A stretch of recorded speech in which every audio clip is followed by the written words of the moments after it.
والعصر إن الإنسان لفي خسر إلا الذين آمنوا وعملوا الصالحات وتواصوا بالحق وتواصوا بالصبر.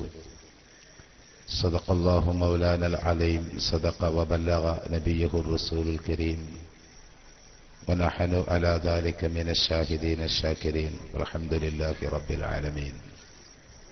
അഭിവന്യരായ സാദാത്യങ്ങളെ, ഉലമാക്കളെ, എൻ്റെ പ്രിയപ്പെട്ട സഹോദരന്മാരെ, വളരെ പ്രൗഢമായ പ്രഭാഷണം നമ്മളെ ബഹുമാന്യരായ ഉലമാക്കൾ നടത്തി. അടിസ്ഥാനപരമായി മുസ്ലിം ഉമ്മത്തിലേക്ക് അവരെ വിശ്വാസത്തെ പിഴപ്പിക്കുവാൻ വേണ്ടി ശത്രുക്കൾ സ്വീകരിക്കുന്ന തന്ത്രങ്ങൾ എന്താണെന്ന് വളരെ സ്പഷ്ടമായി ബഹുമാനപ്പെട്ട അസൻ സഖാഫി പൂക്കോട്ടൂർ ഇവിടെ അവതരിപ്പിച്ചു. വളരെ കാര്യമായ ഒരുപാട് ചിന്തകളും മുസ്ലിം ഉമ്മത്തിന്റെ ഐക്യത്തെയും വിശ്വാസപരമായ പ്രാധാന്യത്തെയും സംബന്ധിച്ചുള്ള വീക്ഷണങ്ങളും ബഹുമാന്യരായ നമ്മുടെ ഉലമാക്കന്മാരിവിടെ അവതരിപ്പിച്ചിട്ടുണ്ട്. പ്രധാനമായും ഒരു കാര്യമാണ് എനിക്ക് സൂചിപ്പിക്കാനുള്ളത്. അതൊരു ചരിത്രപരമായ അന്വേഷണവുമാണ്. ലോക ചരിത്രത്തിൽ എപ്പോഴൊക്കെയാണ് വിശ്വാസം പ്രതീകാത്മകരിക്കപ്പെട്ടത്, വിശ്വാസത്തെ പ്രതീകവൽക്കരിക്കപ്പെട്ട സാഹചര്യങ്ങൾ ചരിത്രത്തിൽ പരിശോധിക്കുമ്പോൾ അതൊക്കെ ആത്മീയ നേതൃത്വത്തിന്റെ അഭാവമുണ്ടാകുമ്പോഴാണ്. ഇത് വളരെ പ്രധാനമായി എന്റെ സഹോദരന്മാർ മനസ്സിലാക്കണം.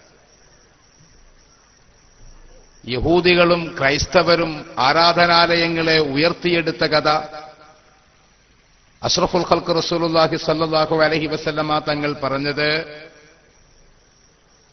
വളരെ സ്വഹീഹായ റിവായത്തുകളിൽ കാണാൻ പറ്റും.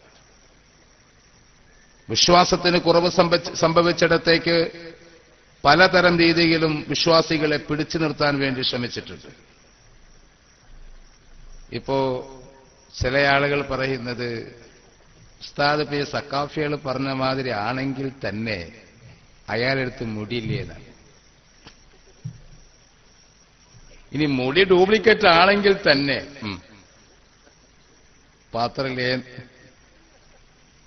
പാത്രവും മുടിയും ഡ്യൂപ്ലിക്കേറ്റ് ആണെങ്കിൽ തന്നെ ഇത്രയൊക്കെ ബന്ധമുള്ള ആൾക്ക് മാർക്കറ്റിൽ നിന്ന് വേറെ കിട്ടുമല്ലോ.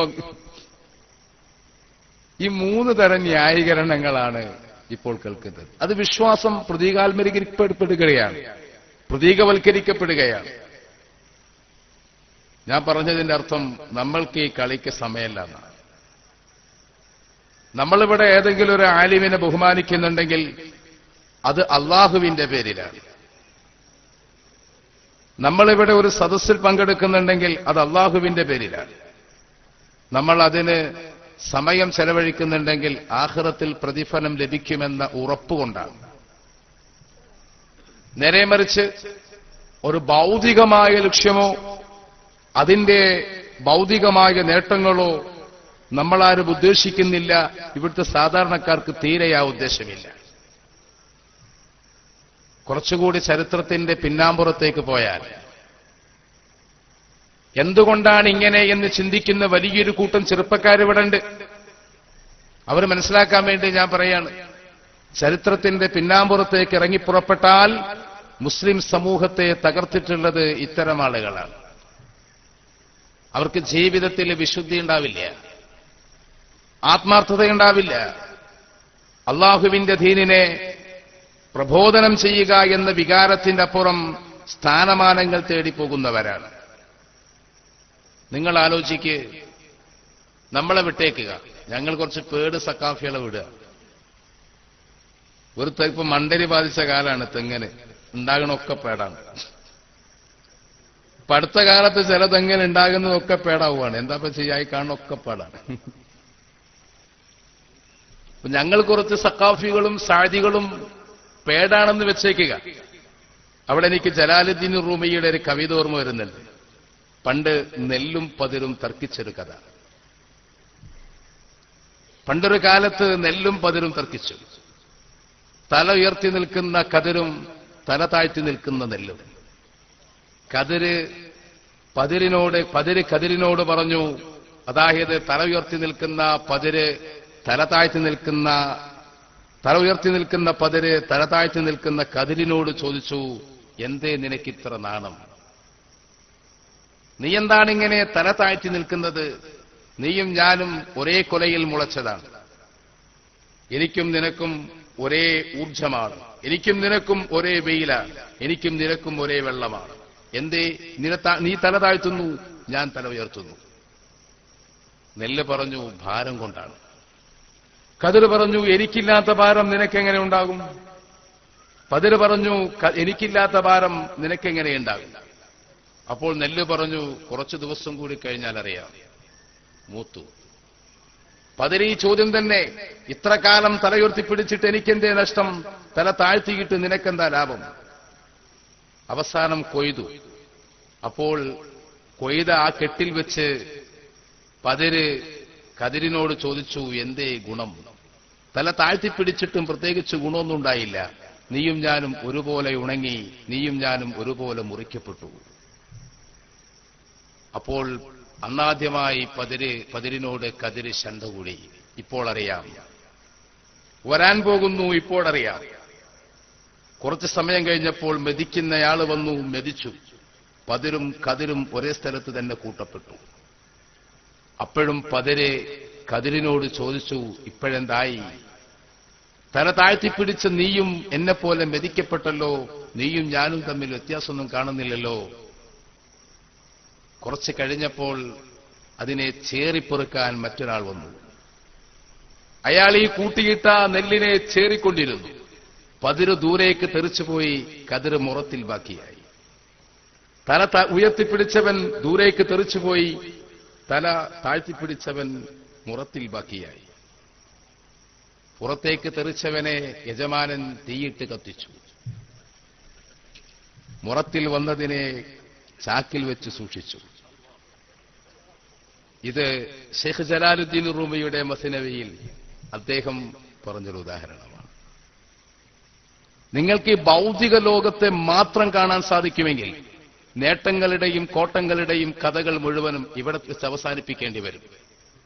മറിച്ച് ഈമാൻ കാര്യത്തിലെ ഏറ്റവും പ്രധാനമായ അന്ത്യനാളിലുള്ള വിശ്വാസം കൽബിൽ രൂഢമാണെങ്കിൽ ചില കാര്യങ്ങളെ ഗൗരവത്തോടുകൂടി ചിന്തിക്കേണ്ടതുണ്ട്. അള്ളാഹു ശരിയായ ബോധം നമുക്കൊക്കെയും നൽകുമാറാവട്ടെ. എന്താണ് ഫിത്നത്തു ദുനിയ? സൂഫി പണ്ഡിതന്മാർ ദുനിയാവിന്റെ ഫിത്ന എന്താണെന്ന് ഒരുപാട് പറഞ്ഞിട്ടുണ്ട്. ബഹുമാനപ്പെട്ട ശൈഖ് തങ്ങൾ എന്നോട് ഉപദേശിച്ചത്, മോനെ, അള്ളാഹുവിനെ മറക്കുന്ന ഒരു നിമിഷമാണ് ദുനിയാവിലെ ഏറ്റവും വലിയ ഫിത്ന. ഖബറിൽ ഫിത്നയുണ്ട്, ദുനിയാവിൽ ഫിത്നയുണ്ട്, മഹ്ശറയിൽ ഫിത്നയുണ്ട്. അള്ളാഹു അതിൽ നിന്നൊക്കെ പാവപ്പെട്ട നമ്മളെ അള്ളാഹുവിന്റെ റഹ്മത്ത് കൊണ്ട് കാക്കുമാറാവട്ടെ. പ്രിയപ്പെട്ട സഹോദരന്മാരെ, ദുനിയാവിൽ വെച്ചൊരു മനുഷ്യന് നൽകുന്ന ഏറ്റവും വലിയ ഫിത്ന അയാൾ അള്ളാഹുവിനെ മറക്കുക എന്നതാണ്. ഖൽബിൽ നിന്ന് അള്ളാഹുവിലുള്ള ഓർമ്മ നഷ്ടമാകുമ്പോൾ ആ മനുഷ്യൻ ഫിത്നയിൽപ്പെടുമെന്നാണ് ബഹുമാനപ്പെട്ട മശായിഖന്മാർ നമ്മളെ പഠിപ്പിച്ചിട്ടുള്ളത്. നമ്മൾ പ്രധാനമായും ചിന്തിക്കുന്ന കാര്യം അതാണ്. എന്റെ പ്രിയപ്പെട്ട SKSSF പ്രവർത്തകരോട്, ഈ സമ്മേളനത്തിൽ പങ്കെടുക്കാൻ വന്ന പ്രിയപ്പെട്ട മുഅ്മിനീങ്ങളോടൊക്കെയും പറയാനുള്ള സാധുക്കളായ ഞങ്ങളുടെ ഉപദേശമതാണ്, നമ്മൾ ഭൗതിക ലോകത്തെ സുഖങ്ങൾക്ക് വേണ്ടി, സ്ഥാനമാനങ്ങൾക്ക് വേണ്ടി പ്രവർത്തിക്കുന്നവരല്ല. അതുകൊണ്ട് തന്നെ ചില വിഷയങ്ങളിൽ നമുക്ക് കണിശമായ നിലപാടുകൾ ഉണ്ടാകും. നോക്കൂ നിങ്ങൾ, സയ്യിദുൽ വറ ത്വഹ മുഹമ്മദുർ റസൂലുള്ളാഹി സല്ലല്ലാഹു അലൈഹി വസല്ലം മുത്തുനബിയുടെ പരിശുദ്ധമായ പേരും പരിശുദ്ധമായ ശരീരവും പരിശുദ്ധമായ വിയർപ്പിന്റെ കണങ്ങളും എല്ലാം അമാനുഷികമാണ്, അപൂർവമാണ്. മനുഷ്യൻ എഴുതുന്നതും ആ പേരാണല്ലോ. അലിഫിനെ പോലെ ഒരാൾ നിസ്കരിക്കുന്നു, ഖിയാമിൽ നിൽക്കുന്നു. ഹാഇനെ പോലെ അയാൾ റുക്കൂഅ് ചെയ്യുന്നു. മീമിനെ പോലെ അയാൾ സുജൂദ് ചെയ്യുന്നു. ദാലിനെ പോലെ അയാൾ അത്തഹിയാത്തിലിരിക്കുന്നു. അഹ്മദ്, ആ പരിശുദ്ധമായ നാമമാണ് നിസ്കാരത്തിൽ നമ്മുടെ ശരീരങ്ങളെ കൊണ്ട് നമ്മൾ എഴുതുന്നത്. പ്രപഞ്ചത്തിലേക്ക് നോക്കിയാലും കാണാനുള്ളത് ആ തിരുവചനത്തിന്റെ പൊരുളാണ്. എങ്ങനെ ഖിയാമിൽ നിൽക്കുന്ന പർവ്വതവും റുക്കോയിൽ നിൽക്കുന്ന മൃഗങ്ങളും സുജൂദിൽ നിൽക്കുന്ന വൃക്ഷവും അസ്ലുഹ സാബിത്ത്, തലയാണ് നിലത്ത്. സുജൂദിൽ നിൽക്കുന്ന വൃക്ഷങ്ങളും അത്തഹിയാത്തിൽ നിൽക്കുന്ന സർപ്പങ്ങളും അവരെഴുതുന്നതും അഹമ്മദ് എന്നാണ്. അഷ്റഫുൽ ഖൽഖ് മുഹമ്മദുർ റസൂലുള്ളാഹി സ്വല്ലല്ലാഹു അലൈഹി വസല്ലമ തങ്ങളെ മറന്ന് മറ്റൊരു കാര്യം ചിന്തിക്കാൻ ഭൂമിയിലുണ്ടോ? ആഖിറത്തിലുണ്ടോ? മഹ്ശറയിലുണ്ടോ? സയ്യിദുനാ മുഹമ്മദുർ റസൂലുള്ളാഹി സ്വല്ലല്ലാഹു അലൈഹി വസല്ലമ തങ്ങൾ വിസ്മരിക്കപ്പെടുന്ന ഒരു സമയമുണ്ടോ? ഈ വിവാദങ്ങളെ കൊണ്ടുവന്ന് ആ പുണ്യ ശരീരത്തെ പോലും വ്യാജമായി അവതരിപ്പിക്കാൻ ശ്രമിച്ചവർ മുസ്ലിമിന്റെ ആത്മീയ കോണിൽ ഭൗതികമായി നിങ്ങൾ അവർക്ക് എന്തെല്ലാം ചെല്ലപ്പേരുകൾ നൽകിയാലും, നിങ്ങളവരെ പട്ടും അതേപോലെ വളയും നൽകി ആദരിച്ചാലും, നിങ്ങളവർക്ക് താജുൽ ഉലമാകുന്നോ ഖമറുൽ ഉലമാകുന്നോ മറ്റെന്തെങ്കിലും ഓമനപ്പേരുകൾ നൽകിയാലും, ഞങ്ങളെ സംബന്ധിച്ചിടത്തോളം ഏറ്റവും പ്രധാനം അഷ്റഫുൽ ഖൽഖ് മുഹമ്മദ് മുസ്തഫ സ്വല്ലല്ലാഹു അലൈഹി വസല്ലമ തങ്ങളുടെ പരിശുദ്ധ ശരീരത്തിന്റെ പേരിൽ ഡ്യൂപ്ലിക്കേറ്റ് അവതരിപ്പിച്ചവരാണവർ. മറക്കാനാവാത്ത ഒന്നിനെ പകരം വെക്കാൻ ശ്രമിച്ചവർ. നിങ്ങൾക്കാകോ അതിന്? നിങ്ങൾക്കങ്ങ് സഹിക്കാനാവോ ഇത്തരം ആളുകളോട്? എന്നിട്ട് ഇവിടെ എന്തൊക്കെയാണ് നടന്നത്? നിങ്ങൾ ബിൽഡിംഗ് ഉണ്ടാക്കണില്ല എന്ന് പറയുന്നില്ല, ഞങ്ങൾ അങ്ങനെ പറയുന്നുണ്ടോ? ചില ആളുകളോട് ചോദിക്കും മുടിക്ക് സനതുണ്ടോ? അവർ വന്നിട്ട് പറയും ഉസ്താദ് നോളജ് സിറ്റി ഉണ്ടാക്കുന്നുണ്ട്. അത് പറയില്ലായിരുന്നു. ഞങ്ങളിപ്പോ നോളജ് സിറ്റിനെ പറ്റി ചിന്തിക്കുന്നുണ്ട്. അതിപ്പോ ലോകത്ത് പുതിയൊരു പരിപ്രേക്ഷ്യത്തിൽ വിദ്യാഭ്യാസം ഉണ്ടാവുന്നുണ്ട്. ഇപ്പൊ നമ്മൾ 5-6 സ്ഥാപനങ്ങൾ കൊണ്ടുപോയി ഒരു ബിൽഡിംഗിൽ ഒരു കെട്ടിടത്തിന്റെ ഉള്ളിൽ ഉണ്ടാക്കിയിട്ട് അതിന്റെ പേരെന്താ? നോളജ് സിറ്റി എന്നല്ലേ. അത് ലോകത്ത് ഇഷ്ടംപോലെ കാണാനില്ലേ? നെതിവി കാണുന്നില്ലേ? ഇതൊരു വലിയ ലോകാത്ഭുതമൊന്നുമില്ല. വേണമെങ്കിൽ ഒരുപക്ഷെ മർക്കസ് നോളജ് സിറ്റിയിലെ ഏതെങ്കിലും ഒരു സ്ഥാപനം ഞങ്ങളും കാശ് കൊടുത്ത് വാങ്ങിയെന്ന് വരും. അത് കച്ചവടം. കൈ പൈസ എന്തെങ്കിലും കിട്ടും. മർക്കസ് കോംപ്ലക്സ് വിറ്റ് തീർന്നു, ഇനി കുറച്ച് റൂമേ ഉള്ളൂ. അവിടെ സുഹൈൽ ചുങ്കത്തറക്ക് സ്വന്തം റൂമുണ്ട്. സുഹൈൽ ചുങ്കത്തറക്ക് സലഫി നേതാവിനെ അതൊക്കെ കാശ് കൊടുത്ത നിങ്ങൾ ഉസ്താദ് വേണമെങ്കിൽ മർക്കസിനെ മൂപ്പറ റൂമിനെ ഞങ്ങൾക്ക് തരും. പൈസ കിട്ടിയാൽ മൂപ്പർ വിൽക്കാത്തൊരു സാധനം അല്ലാതെ ദുനിയാവിലില്ല. അത് വിട്. എന്തായാലും അങ്ങനെ നോളജ് സിറ്റി എന്നൊരു പ്രോജക്ട് ഉണ്ടാവണില്ലേ എന്ന് ചോദിച്ചു. ഉണ്ടാക്കിക്കോളൂ. നിങ്ങൾക്ക് വേണമെങ്കിൽ ലോകത്തെ ഏറ്റവും വലിയൊരു ബിൽഡിങ്ങിനെ കൊണ്ടുവന്നിട്ട് കോഴിക്കോട് സ്ഥാപിച്ചോളൂ. അതൊന്നുമല്ല ഇവിടുത്തെ ചർച്ചാ വിഷയം. ഭൗതികമായി നിങ്ങൾ കഴിവുകൾ ആവഹിച്ചിട്ടുണ്ടോ, അല്ലെങ്കിൽ നിങ്ങൾക്ക് പുരോഗതിയുണ്ടോ എന്നല്ല. പ്രവാചകന്മാരുടെ മറുപക്ഷത്തു നിന്ന് ഇരുട്ടിന്റെ പക്ഷം ചേർന്ന് വെളിച്ചത്തിനോട് യുദ്ധം ചെയ്ത ചരിത്രത്തിലുള്ള മുഴുവൻ ആളുകളും ഭൗതികമായി ഒരുപാട് നേടിയവരാണ്. മൂസാ അലൈഹിസ്സലാത്തു വസ്സലാമിനെതിരെ യുദ്ധം ചെയ്ത ഫറോവോ ചക്രവർത്തി ഒരു ഭരണാധികാരി തന്നെയാണ്. എന്നല്ല ഭരണകൂട വർഗത്തിൽ ജീവിച്ച മനുഷ്യനാണ്. അയാൾക്ക് കൊട്ടാരങ്ങൾ ഉണ്ടായിരുന്നു എന്നതുകൊണ്ട് ഫറോവ ശരിയാണെന്ന് പറയപ്പെട്ടിട്ടില്ല. അയാൾക്ക് കുതിരപ്പടയാളികൾ ഉണ്ടായിരുന്നു എന്നതുകൊണ്ട് മൂസാ നബി മോശമാണെന്ന് ചിത്രീകരിക്കപ്പെട്ടിട്ടില്ല. ഭൗതികതയോടെ ആത്മീയത ഏറ്റുമുട്ടിയിട്ടുള്ളൂ. ഇവിടെ എനിക്ക് തോന്നുന്നത് ഏറ്റവും സ്യൂട്ടബിൾ ബഹുമാനപ്പെട്ട ഇബ്നു ഹജർ റളിയല്ലാഹു അൻഹുവിന്റെ ഒരു കലാമാണ്. ഇന്നൽ അശിയാഅ യുറഫു ബി അൽദാദിഹ. തൊഴഫയിലായിട്ടൊക്കെ മൂപ്പർ ഇങ്ങനെ പറയുന്നത്. എങ്ങനെ? ഒരു വസ്തു അതിന്റെ എതിർദിശയിലെ പഠനത്തിൽ നിന്നാണ് ആരംഭിക്കുക. ഒരു വസ്തുവിനെ കുറിച്ചുള്ള പഠനം അതെന്താണെന്നറിയല് തുറഫു ബി അൽദാദിഹ. എങ്ങനെ പറയാം? ഇരുട്ടിന്റെ ഗുണം, ഇരുട്ടിന്റെ ദോഷത്തെക്കുറിച്ച് നിങ്ങൾ പഠിക്കേണ്ടത് വെളിച്ചത്തിന്റെ ഗുണത്തിൽ നിന്നാണ്. അപ്പൊ ഞാൻ ഈ പറഞ്ഞതിന്റെ അർത്ഥം ഭൗതികമായി നിങ്ങൾ ഇവിടെ സ്ഥാപനം ഉണ്ടാക്കണില്ല എന്നോ നിങ്ങൾക്ക് ഹെലികോപ്റ്റർ വാങ്ങാൻ കഴിയില്ല എന്നൊന്നുമല്ല. ഞാനും ഹസൻ സഖാഫിയൊക്കെ പഠിച്ചതിൽ ഇന്ത്യയിലെ സമ്പന്നരിൽ കാര്യമായ ഒരാൾ തന്നെയാണ് ഞങ്ങളെ പഴയ ഉസ്താദ്. കേരളത്തിലെ സമ്പന്നരല്ല, പിന്നെ ഇന്ത്യയിലെ സമ്പന്നരില് കുറെ കണക്കെഴുതി ഞങ്ങൾക്കറിയാലോ. അതൊരു പക്ഷേ കാന്തപുരത്തിന്റെ കഴിവ് കൊണ്ട് കിട്ടിയതാകാം, അല്ലെങ്കിലോ അറബിയുടെ കഴിവുകേട് കൊണ്ട് കിട്ടിയതാകാം. ഇത് രണ്ടും പഠന വിഷയമല്ല. അവൾ സെർച്ച് ചെയ്യുന്നില്ല. അയാൾക്ക് കിട്ടിയത് അയാളെ ഹല്ലു. നമ്മൾ പറയുന്നത് നമ്മളെ പാവപ്പെട്ടവന്റെ വിശ്വാസത്തെക്കുറിച്ചാണ്. നമ്മളെ ആശങ്ക അവിടെയാണ്. നിങ്ങളെ കൂടെ നിന്നാൽ ഞങ്ങൾ എങ്ങനെ നിൽക്കണം പറയൂ. സഹാബത്തൊക്കെയും മുത്തുനബി സല്ലല്ലാഹു അലൈഹി വസല്ലമ തങ്ങളെ വാനോളം വർണ്ണിച്ചിട്ടുണ്ട്. ചുവപ്പ് കലർന്ന ആ ശരീരത്തിന്റെ വർണ്ണത്തെക്കുറിച്ചും നടക്കുമ്പോൾ കുലുങ്ങുന്ന ചെവിക്കുന്നയെക്കുറിച്ചും പിന്നിലേക്ക് ലാമ് പോലെ വളർന്നിരുന്ന് പെരടിയിൽ തട്ടുവോളം വളർന്നിരുന്ന മനോഹരമായ മുടിയെക്കുറിച്ചും സഹാബത്ത് റളിയല്ലാഹു അൻഹും പറഞ്ഞിട്ടുണ്ട്. ഇപ്പോ AP ഗ്രൂപ്പ് ഒരു പ്രതിസന്ധിയിലാണ്. സഹാബത്ത് മുഴുവനും പറഞ്ഞത് എവിടം വരെയുള്ള മുടിയാണ്? പെരടിയിൽ തൊട്ടുപോലുള്ള മുടി. അതിലപ്പുറമുള്ള നീളമുള്ള മുടി നബിതങ്ങൾക്ക് ഉണ്ടായിട്ടില്ല. വെട്ടാതിരുന്നാലോ? നബി ഇമാമിന്റെ ഭാഷയിൽ പറഞ്ഞാൽ ഇദാ ഗഫല അനി തഖ്സീരി യദ്രിബു മൻകിബിഹി, വെട്ടാതിരുന്നാലും പെരടിയിൽ തട്ടും. അതിലപ്പുറം എന്തുകൊണ്ട് റിവായത്ത് ചെയ്യപ്പെട്ടില്ല? ഇമാമിയങ്ങൾ പറഞ്ഞു, പല കാരണങ്ങൾ കൊണ്ട് പറഞ്ഞു. ഒന്ന്, അവിടെ എത്തിയാൽ വെട്ടി എന്നാവാം, അതല്ലെങ്കിൽ അതിലപ്പുറം നീണ്ടിട്ടില്ല എന്നാവാം. മനസ്സിലാണ്ടല്ലോ? ഇതിലപ്പുറം നീണ്ടൊരു മുടി ഏതായാലും അഷ്റഫുൽ ഖൽഖ് റസൂലുള്ളാഹി സ്വല്ലല്ലാഹു അലൈഹി വസല്ലം തങ്ങൾക്ക് 1400 ചില്ലാനം വർഷമായി മുസ്ലിം ഉമ്മത്ത് വിശ്വസിക്കുന്നില്ല. ആ വിശ്വാസത്തിൽ ഉറച്ചു നിൽക്കാൻ സമസ്തന്റെ പക്ഷത്ത് നിന്നുകൊണ്ട് ഞങ്ങൾക്ക് സാധിച്ചു. നിങ്ങളെ പക്ഷത്തായിരുന്നെങ്കിലോ?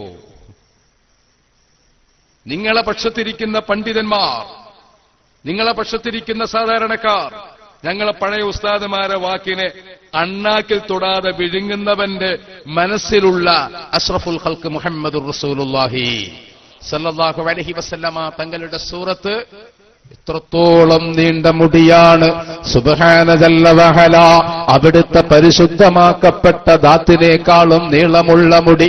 ഒരിക്കലും വെട്ടാത്ത പ്രാകൃതനായ ഒരു മനുഷ്യനായിരുന്നു സയ്യിദുനാ മുഹമ്മദ് മുസ്തഫ സ്വല്ലല്ലാഹു അലൈഹി വസല്ലമ തങ്ങളെന്ന് വിശ്വസിക്കേണ്ട ഗതികേടല്ലേ? അല്ലയോ സഹോദരാ, ആ വിശ്വാസത്തിൽ നിൽക്കുന്നത് കൊണ്ടല്ലേ നീ ഇന്ന് കാന്തപുരം പക്ഷത്തായി നിൽക്കുന്നത്? എന്തേ നിനക്ക് ആർജവമില്ലാത്തത്? എന്തേ നിനക്ക് തന്റെ ഇടമില്ലാത്തത്?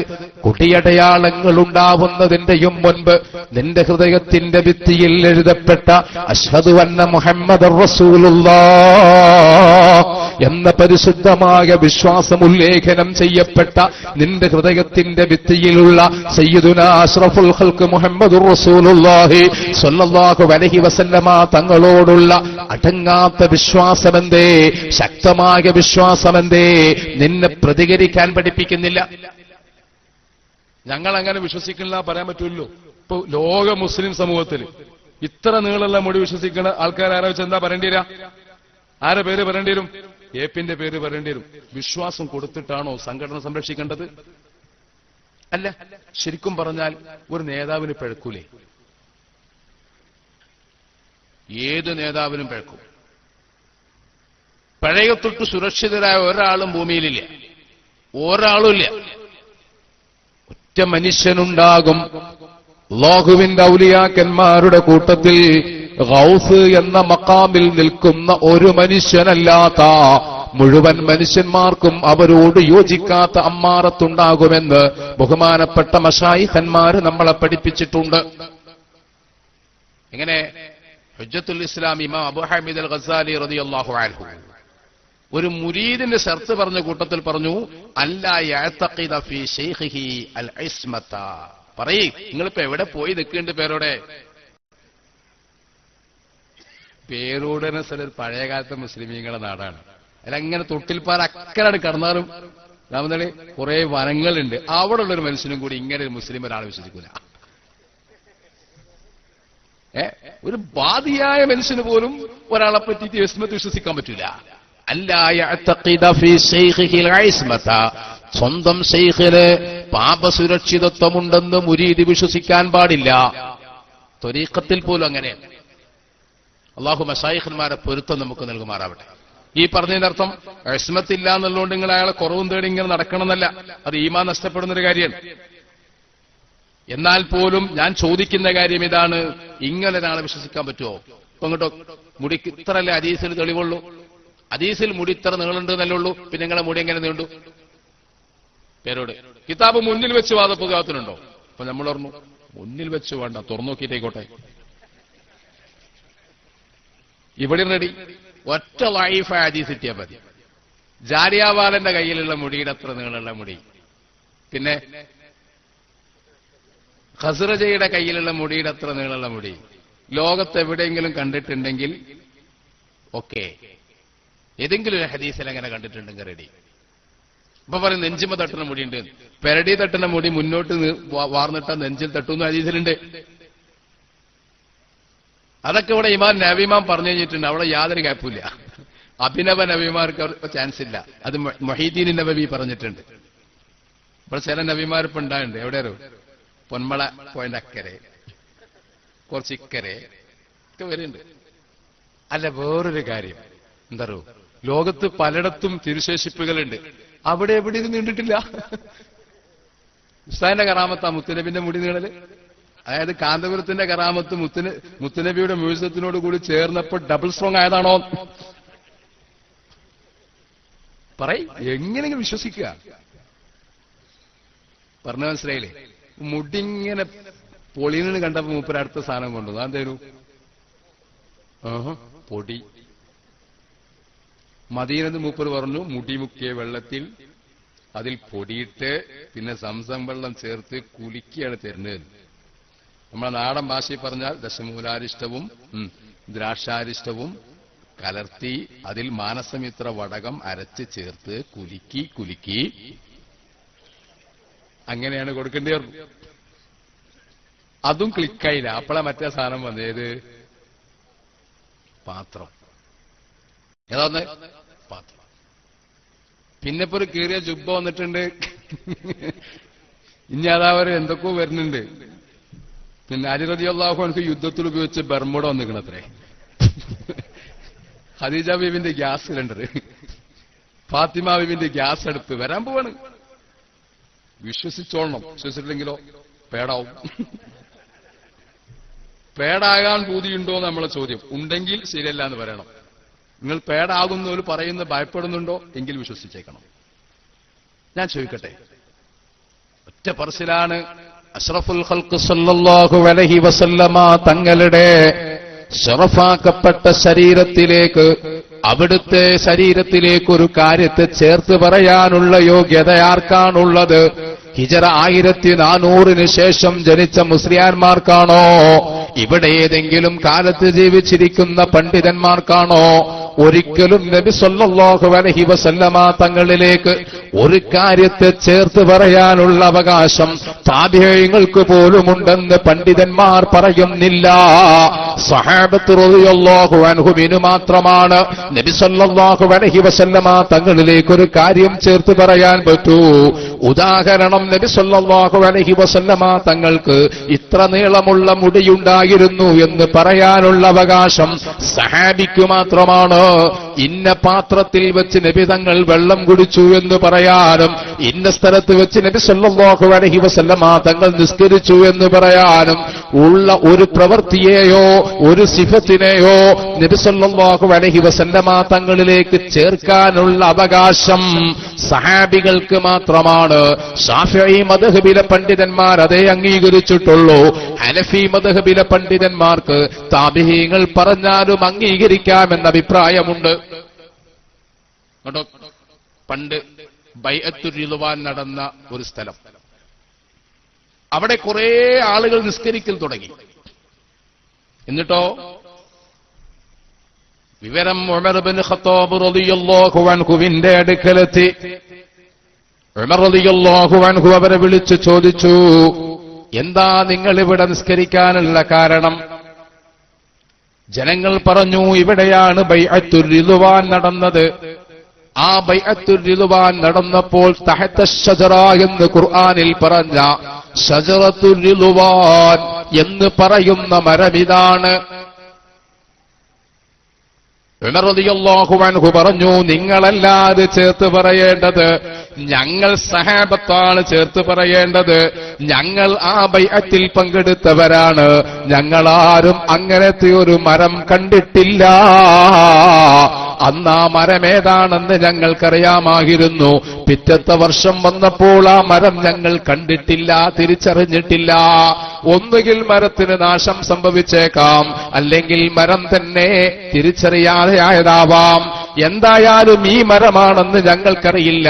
പിന്നെ എങ്ങനെയാണ് നബി സല്ലല്ലാഹു അലൈഹി വസല്ലമ തങ്ങളിലേക്ക് ഈ ഒരു പ്രവൃത്തിയെ നിങ്ങൾ ചേർത്ത് പറയുക എന്ന് ഉമർ ഇബ്നു ഖത്താബ് റളിയല്ലാഹു അൻഹു ചോദിക്കുകയും അവിടുന്ന് ആ മരം മുറിച്ചു കളയുകയും ഫതബഅദഹും അവരെ മഹാനവർകൾ താക്കീത് ചെയ്യുകയും ചെയ്തുവെന്ന് ഹദീസിന്റെ കിതാബുകളിൽ പറയുന്നുണ്ട്. ഒരുപാട് ആളുകളെ സംഭവം ഉദ്ധരിക്കുന്നുണ്ട്. ബഹുമാനപ്പെട്ട ഹാഫിദ് ബിൻ ഹജർ റളിയല്ലാഹു അൻഹു ഫത്ഹുൽ ബാരിയിൽ ഈ കാര്യം വളരെ വിശദമായി പ്രതിപാദിക്കുന്നുണ്ട്. ഇവിടെ എന്താ കാര്യം ഉണ്ടായത്? നബി തങ്ങൾ ഇന്ന മരത്തിന്റെ ഒട്ടുന്നാണ് ബയ്യത്ത് ചെയ്തതെന്ന് താബീങ്ങളിലും സഹാബത്തിലും പെട്ട ആളുകൾ പറഞ്ഞപ്പോൾ ഉമർ റളിയല്ലാഹു അൻഹു പറഞ്ഞു, ആ പരിപാടി പങ്കെടുത്ത ആൾക്കാർ ഞങ്ങളാണ്. ആ പരിപാടിയിൽ ബൈഅത്തുർ റിദ്വാനിൽ പങ്കെടുത്ത ആളുകൾ ഞങ്ങളാണ്. ഞങ്ങൾക്ക് ആ മാർ അറിയില്ല, പിന്നെ നിങ്ങൾക്ക് എങ്ങനെ അറിയും? തിരിയുണ്ടോ? ഇതാണ് അഹ്ലുസ് സുന്നത്തി വൽ ജമാഅത്തിന്റെ വിശ്വാസം. അക്കാലത്ത് സംഭവിച്ചിട്ടില്ല സുന്നികളിത്. ഏകാലത്ത്? ഏത് കാലത്ത്? ഉമർ ഇബ്നു ഖത്താബ് റളിയല്ലാഹു അൻഹുവിന്റെ കാലത്ത് സംഭവിച്ചിട്ടില്ല. ആർക്കും ചേർത്ത് പറയാൻ മനസ്സിലാണ്ടോ പറയുന്നത്? നിങ്ങൾക്ക് തിരിയുണ്ടോ? അപ്പൊ ഈ 1400 വർഷങ്ങൾക്ക് ശേഷം ഒരാൾ ചേർത്ത് പറയുന്നത് വലിയ അപകടമാണ്. അള്ളാഹു നമ്മളെ കാത്തുരക്ഷിക്കുമാറാവട്ടെ. സയ്യിദുനാ ഗൗസുൽ ആലം ശൈഖ് മുഹീദ്ദീൻ അബ്ദുൽ ഖാദിർ അൽ ജീലാനി ഖദ്ദസല്ലാഹു സിർറുൽ അസീസ് എന്തുകൊണ്ടാണ് ഇത്തരം അപകടങ്ങൾ ഉണ്ടാകുന്നത് എന്ന് പറഞ്ഞു. മഹാനവറുകൾ പറഞ്ഞു, വജഅലിൽ മാല ഫീ യദൈക വജഅലിൽ മാല ഫീ ജൈബിക വജഅലിൽ മാല ഫീ യദൈക ഫലാ തജഅലിൽ മാല ഫീ ഖൽബിക. ഔസുല്ലാദമിന്റെ ആണ്ടിന്റെ മാസമാണല്ലോ. സമ്പത്തിനെ നീ 2 കൈയിലും വെച്ചോ, വേണമെങ്കിൽ നീ കീശയിൽ വെച്ചോ. ഒരിക്കലും നിന്റെ കൽബിൽ നീ സമ്പത്തിനെ വെച്ചേക്കരുത്. കൽബിൽ സമ്പത്തിനെ വെച്ചാൽ എന്താ സംഭവിക്കുക? ഇത് ലായജിത്തമിഉന്നൂറു വല്ലുൽമ, ഇരുട്ടും വെളിച്ചവും ഒരേ സമയം സംഗമിക്കുകയില്ല. ദുനിയാവാകുന്ന ഇരുട്ടിനെ കൽബിൽ സ്നേഹിക്കുന്ന മനുഷ്യർക്ക് ആഖിറം അല്ലാഹുവാകുന്ന പ്രകാശത്തെ സ്വീകരിക്കാൻ സാധിക്കൂല. ഏതെങ്കിലുമൊക്കെ സ്ഥാനം കിട്ടുമ്പോ, കുറച്ച് കാശ് കിട്ടുമ്പോ അതിനൊന്നും മനസ്സിൽ വെച്ചേക്കരുത്. അള്ളാഹു നമ്മളെ കാത്തുരക്ഷിക്കട്ടെ. ഇത് വെച്ചാൽ അവിടെ ഇരുട്ടേ ഉണ്ടാവുള്ളൂ. ഈ പ്രസംഗം കേൾക്കുമ്പോ തന്നെ അറിയാം, നേതാവിന്റെ ഗുണം പറയുമ്പോ നിങ്ങളെ കൽബിലുള്ളത് ഈ ദുനിയാവ് തന്നെയാണോ? അയാൾക്ക് അത്ര കോടി റുപ്യുണ്ട്, ആ കാറുണ്ട്, ഈ ജീപ്പുണ്ട്, ഹെലികോപ്റ്റർ വാങ്ങാൻ പോണു, അവിടെ വലിയ ബിൽഡിംഗ് ഉണ്ടാക്കണു. ഈ ദുനിയാവിന് നേതാവ് നേടിയ ദുനിയാവ് തന്നെയാണോ നിങ്ങൾ കൽബിലുള്ളത്? നേതാവിന്റെ കൽബിലും അത് തന്നെയാണോ ഉള്ളത്? എങ്കിൽ നിങ്ങൾ നന്നാവും തന്നെ പ്രതീക്ഷിക്കണില്ല. അള്ളാഹു നമ്മളെ സലാമത്താക്കുമാറാവട്ടെ. ഇതൊന്നും ഉപകാരപ്പെടണമെങ്കിൽ ആദ്യം കൽബിൽ അള്ളാഹു എന്ന് ഓർമ്മ വേണം. പടച്ച തമ്പുരാനെ, ഇത് വല്ലാത്തൊരു ലോകാണ്. എന്റെ പ്രിയപ്പെട്ട മുസ്ലിം ചെറുപ്പക്കാരോട് ഞാൻ പറയാണ്, ഇനി വരാൻ പോകുന്നത് ഇതിലും ശക്തമായ അക്രമങ്ങളാണ്, ഇതിലും ശക്തമായ കടന്നുകയറ്റങ്ങളാണ്. നോക്ക്, ഞങ്ങൾ ഈ മുടി കൊടുത്തപ്പോ 5 കൊല്ലം മുമ്പ് നമ്മളിവിടെ ഒരു പ്രസംഗം നടത്തിയില്ല, മംഗലാപുരത്തെ ഒരു പ്രസംഗത്തിൽ ഞങ്ങൾ പറഞ്ഞിരുന്നു, വരാൻ പോകുന്നുണ്ട് മക്കളെ, മുടി കഴിഞ്ഞാൽ പൊടി വരും, പൊടി കഴിഞ്ഞാൽ പാത്രം വരും, ഇനി ഇതാ ജുബ്ബ വരാൻ പോകുന്നുണ്ട്. ഒറ്റ കാര്യം എനിക്ക് പറയാനുള്ളൂ, എന്താ അറിയോ? ആദം നബി അലൈഹി സ്വലാത്തു വസ്സലാം സ്വർഗത്തിൽ നിന്ന് ഒരു പഴം കഴിച്ചിരുന്നു, ആപ്പിളിന്റെ പകുതി. ബാക്കി പകുതി ഒരു പക്ഷേ ഹസ്രജിയുടെ ഫ്രീസിയറിൽ ഉണ്ടാവാൻ സാധ്യത. അത് മാത്രം നിങ്ങൾ ആൾക്കാർക്ക് കൊടുക്കരുത്, കാരണം അത് കഴിച്ചാൽ അതിൽ ചില അപകടങ്ങൾ സംഭവിക്കാനുണ്ട്. ആദം നബിക്ക് ഉണ്ടായ മാതിരി മനസ്സിലാവുക പറഞ്ഞത്, സൗഅത്തൈനി പുറത്താവേ. അപ്പൊ അത് മാത്രം രഹസ്യമായി കഴിക്കുക, ബാക്കി പരസ്യം കൊടുത്തോളൂ. ഇങ്ങനെ വരാൻ പോവാണ് മൂസാ നബിന്റെ പടി, ഹിദർ നബിന്റെ തൊപ്പി ഒക്കെ വരികയാണ്. എന്താ അതിന്റെ ലക്ഷ്യം നിങ്ങൾക്ക് മനസ്സിലാവില്ലല്ലോ. ഞങ്ങൾ പറഞ്ഞു ഇത് യഹൂദികളുടെ തന്ത്രമാണ്. പലർക്കും അത് ഉൾക്കൊള്ളാൻ കഴിഞ്ഞില്ല. ഞാൻ പറഞ്ഞു വിഷമിക്കണ്ട, ഇത് കൊടുത്തവരുടെ ലക്ഷ്യം ഇതിന്റെ ഉറവിടം വെളിപ്പെടുത്തൽ തന്നെയായിരിക്കും, കാത്തിരിക്കണം. കണ്ടോ എന്തിനാണിത്? ബറക്കത്തിലുള്ള സുന്നിന്റെ വിശ്വാസം തകർക്കാനാണ്. അഹ്ലുസുന്നത്തി വൽ ജമാഅത്തിലെ പാവപ്പെട്ട മുസ്ലിമിന്റെ വിശ്വാസം തകർക്കാനാണ് ഈ തന്ത്രം യഹൂദികൾ ഉപയോഗിക്കുന്നത്. അള്ളാഹു നമ്മളെ കാത്തുരക്ഷിക്കട്ടെ. നോക്കൂ നിങ്ങൾ, യഹൂദികൾ മാത്രം പറഞ്ഞ നീളത്തിലുള്ളൊരു മുടി ഇവിടെ പുറത്തു കൊണ്ടുവന്നു. ഇതിന് അഡ്രസ്സൊന്നുമില്ല. പിന്നെതാ വരുന്ന കപ്പിന്റെ അടിയിൽ യഹൂദികളുടെ ചിഹ്നം. ഇപ്പൊ സംശയം വന്നോ? വന്ന സ്ഥലത്തെക്കുറിച്ചുള്ളൊരു അറിവ് കഴിഞ്ഞിട്ടില്ല. ഇനി കുറച്ച് കഴിയുമ്പോ മുടി കൊടുത്തവന്റെ പേരുണ്ടാവും, അത് സൂക്ഷിച്ച പേരുണ്ടാകും, അത് മുസ്ലിമീങ്ങൾക്കിടയിൽ പ്രചരിപ്പിച്ച ആൾക്കാരുടെ പേരുണ്ടാകും. ഇസ്രയേൽ ഏത് കാലത്തും അവരുടെ ഏജന്റുമാരെ പുറത്തു പറയാറുണ്ട്. ഇത്തരം ഏജന്റുമാരെ മതരംഗത്തേക്ക് വിടുന്നത് ഇവരെ പുറത്തു പറയാൻ വേണ്ടി മാത്രമാണ്. ഇനിയും കണ്ടോ അതിന്റെ രേഖകൾ വീണ്ടും മസോണിസവും സയോണിസവും അതിന്റെ രേഖകൾ പുറത്തുവിടും. അപ്പോഴേക്ക് ഈ സമുദായം തമ്മിലടിച്ചിട്ടുണ്ടാവും. അള്ളാഹു നമ്മളെ കാത്തുരക്ഷിക്കുമാറാവട്ടെ. നമ്മൾ പറഞ്ഞല്ലോ ആ പള്ളി ഉണ്ടാവണമെന്ന് ഏറ്റവും അധികം ആഗ്രഹിക്കുന്ന ആൾക്കാർ ഞങ്ങളാണ്. എന്താ പള്ളി ഇങ്ങനെ കാണുമ്പോൾ വലിയ പള്ളി, കെ പി പറഞ്ഞാൽ വലിയ പള്ളി, കോഴിക്കോട്ട് കൂടി ഇങ്ങനെ പോകുമ്പോൾ അല്ല ഇത് നമ്മൾ ആ മറ്റേ മുടി വെച്ച പള്ളിയാ. കാന്തപുരത്തിനെ സംബന്ധിച്ചിടത്തോളം നിലനിൽക്കുന്ന സ്മാരകമാണ് ആ പള്ളി. അതുകൊണ്ട് നിങ്ങൾ എല്ലാവരും ദ്വാരക്കണം ഉണ്ടാവാൻ വേണ്ടിയിട്ട്. ആ കുബ്ബ ഇങ്ങനെ കാണുമ്പോൾ ഓർമ്മ വരും ഇത് നമ്മളെ മറ്റേ ഹസ്രജിന്റെ മുടിപ്പള്ളി. ഇനി ഏതെങ്കിലും കാലത്ത് യഹൂദികൾ ഇതിന്റെ ഉറവിടം വെളിപ്പെടുത്തുമ്പോൾ സമുദായത്തിന് എളുപ്പമാണല്ലോ ഇത് എവിടെ ഉള്ളത് നോക്കാൻ. എന്തേ ഓരോ ഇഷ്ടിക അറബിക്കടലുണ്ടാവും. ഇങ്ങക്കറിയില്ല ഈ സമുദായത്തിന്റെ വിശ്വാസത്തിന് തീ പിടിക്കുന്ന ഒരു നിമിഷം വരെയാണ് നിങ്ങൾക്കൊക്കെ പിടിച്ചേക്കാൻ പറ്റുള്ളൂ. അപ്പൊ ഞങ്ങളെക്കുറിച്ച് നിങ്ങൾക്ക് എന്തും പറയാം. കാരണം മഹ്ശറി ചെല്ലുമ്പോഴേ ഈ കൊടി നോക്കിയിട്ടൊന്നല്ല ആളെ നോക്കുക. ഒരു കാര്യം എന്റെ ചെറുപ്പക്കാരോട് ഞാൻ പറയാണ്, നിർഭയമായും പ്രവർത്തിക്കണം. തിൽക്കദ്ദാറുൽ ആഖിറ, അല്ലാഹു പറഞ്ഞു ആഖിറത്തിലെ ഭവനം നജ്അലുഹാ, നാം അത് ഉണ്ടാക്കി വെച്ചിട്ടുണ്ട് ലില്ലദീന, ഒരു വിഭാഗത്തിന് അവകാശപ്പെടാൻ വേണ്ടി മാത്രം. തിൽക്കദ്ദാറുൽ ആഖിറതു നജ്അലുഹാ ലില്ലദീന ലാ യുരീദൂന ഉലുവൻ ഫിൽ അർളി വലാ ഫസാദ. സ്വർഗ്ഗലോകത്ത് ആ ആഖിറത്തിലെ ഭവനം അവകാശപ്പെടുന്ന ആളുകൾ, അവകാശപ്പെടുന്നവർ എല്ലാവർക്കും അല്ല, അവകാശവാദം ഉന്നയിക്കാൻ രണ്ട് യോഗ്യത ഭൂമിയിൽ ഉണ്ടാകണം.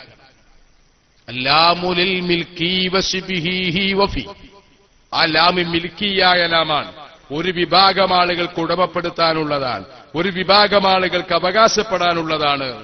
എന്താണ് അവർക്കുള്ള പ്രത്യേകത? ലാ യുരീദൂന ഉലുവൻ ഫിൽ അർളി വലാ ഫസാദ, ഭൂമിയിൽ സ്ഥാനം അവർ മോഹിക്കുന്നവരല്ല, ഭൂമിയിൽ ഫസാദിനെ ആഗ്രഹിക്കുന്നവരുമല്ല. ഭൂമിയിലെ സ്ഥാനം ഫസാദും മോഹിക്കുക എത്ര വലിയവനെ കണ്ടാലും അവന്റെ കൽബിൽ അള്ളാഹു എന്ന ചിന്ത കടന്നിട്ടില്ല എന്ന് മനസ്സിലാക്കണം. അള്ളാഹു നമുക്ക് തൗഫീക്ക് നൽകുമാറാവട്ടെ. ആഖിറത്തിലെ ഭവനത്തിന് വേണ്ടിയുള്ള കണിശമായ ഒരു കഷ്ടപ്പാട്, ബഹുമാനപ്പെട്ട മശായിഖന്മാരോടുള്ള അസാമാന്യമായ ബന്ധം. ഔസുൽ ആലം ശൈഖ് മുഹീദ്ദീൻ അബ്ദുൽ ഖാദിർ ജിലാനി റളിയല്ലാഹു അൻഹുവിന്റെ ആണ്ടിന്റെ ദിവസമാണ്. നമുക്ക് ഫാത്തിഹ ഓതി ദുആ ചെയ്ത് പിരിയണം. ബഹുമാനപ്പെട്ട മശായിഖന്മാരോടുള്ള മഹബ്ബത്തും അവരുടെ ഫൈലും അള്ളാഹു നമുക്ക് നൽകുമാറാവട്ടെ. നോക്കൂ, ഭൗതിക ലോകത്തെ ആഗ്രഹിക്കാതെ ആഖിറത്തിന് വേണ്ടി നല്ലവണ്ണം കഷ്ടപ്പെടണം. പ്രബോധന മേഖലയിൽ ആവുന്നിടത്തോളം സമയം ചെലവഴിക്കണം. അള്ളാഹു നമ്മളെ എല്ലാവരെയും അവൻ ഇഷ്ടപ്പെടുന്ന മുഅ്മിനീങ്ങളിൽ ഉൾപ്പെടുത്തുമാറാവട്ടെ. അസ്സലാമു അലൈക്കും വറഹ്മത്തുള്ളാഹി. എല്ലാവരും നിങ്ങളുടെ അടുത്തേക്ക് വരി, സലാത്ത് ചൊല്ലി ദുആ ചെയ്ത് പിരിയണം. നമ്മളെ പരിപാടിക്ക് ഒരുപാട്